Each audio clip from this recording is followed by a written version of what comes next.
আসসালামু আলাইকুম প্রিয় চট্টগ্রামবাসী, কেমন আছেন? আশা করি সকলে ভালো আছেন। তো আজকে নিয়ে আসলাম সুন্নি ভাইদের জন্য চট্টগ্রাম জামিয়া আহমদিয়া সুন্নিয়া কামিল মাদ্রাসার অসাধারণ একটি ভিডিও। তো চলেন ভিডিওটা শুরু করা যাক। তো ফার্স্টে আমরা রাস্তা দিয়ে শুরু করব। এবছর যদি যারা জুলুসে আসবেন 5 সেপ্টেম্বর ঈদে মিলাদুন্নবী জশ্নে জুলুসে, তো তাদের জন্য বিশেষ একটা কারণ রয়েছে। এবছর কিন্তু আসলে তেমনটা কষ্ট পাবেন না, কারণ এবছর আমরা আমাদের জামিয়ার ফাউন্ডেশন থেকে কিন্তু রাস্তাঘাটের কাজ কমপ্লিট করা হয়ে গিয়েছে। আরও সামনে যায় জুলুস আসার আগে আরও কাজ যেগুলো বাকি রয়েছে সেগুলো কমপ্লিট হয়ে যাবে ইনশাল্লাহ। তো আপনারা সকলে দোয়া করবেন যাতে কাজগুলো জুলুস আসার আগে কাজগুলো কমপ্লিট করে ফেলতে পারে আমাদের সুন্নি ভাইরা, যেগুলো আমাদের মাদ্রাসার থেকে কাজগুলো কমপ্লিট ধরা হয়েছে।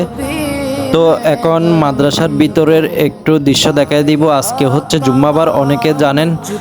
তো জুম্মাবারে আপনারা সকলে জানেন এখানে কি পরিমাণ মানুষ হয়ে থাকে। পুরা মাঠ কিন্তু একটু পরিমাণ ফাঁকা থাকে না, পুরা মাঠ পুড়ে যায় এবং মসজিদের 3 তলা পর্যন্ত পুড়ে যায় এবং মসজিদের সিঁড়িতে পর্যন্ত অনেকে নামাজ পড়ে। তো এখানে খোলা মাঠে একটু নামাজ পড়তে কষ্টটা হচ্ছে একটু রোদের কারণে। যদি রোদটাও এতটা লাগে না, কারণ এখানে খুবই বাতাস রয়েছে এবং বাতাসের কারণে রোদটা তেমনটা গায়ে লাগে না। তো আজকেও আমি নামাজ খোলা মাঠেই পড়লাম। মাঠে পড়ার মজাটাই আলাদা, কিন্তু একটু রোদের গরমটা তো সহ্য করতেই হবে। তো আল্লাহকে পেতে গেলে অবশ্যই কষ্ট তো করতেই হবে ভাই। তো আপনাদের জন্য আমি অনেক কষ্ট করে এই ভিডিওটা বানিয়েছি, তো আশা করি সকল থেকে ভালো লাগবে। এটা হচ্ছে গম্বুজের নিচে নামাজ পড়ার জন্য একটি বিশেষ জায়গা রেখেছেন ওনারা, যাতে মাদ্রাসার ছেলেরা নামাজ পড়তে পারে। দেখেন গম্বুজের নিচে খুব সুন্দর করে একটি মসজিদ বানিয়ে দিয়েছে, যাতে মাদ্রাসার ছেলেরা নামাজ কালাম পড়তে পারে এখানে। এবং তো অনেক কষ্ট করে 3 তলায় উঠলাম, কারণ 3 তলায় উঠতে দিচ্ছে না, কারণ ওইখানে তো ওটা এলাও নাই। তো আমি অনেক কষ্ট করে ভিডিও করব বলে উঠেছিলাম। তা আপনাদের জন্য এতটুকু কষ্ট তো করতে হয়। দেখেন কি পরিমাণ মানুষ। দেখেন এখন কিন্তু নামাজের টাইম কাছাকাছি হয়ে গিয়েছে এবং কি পরিমাণ মানুষ দেখেন।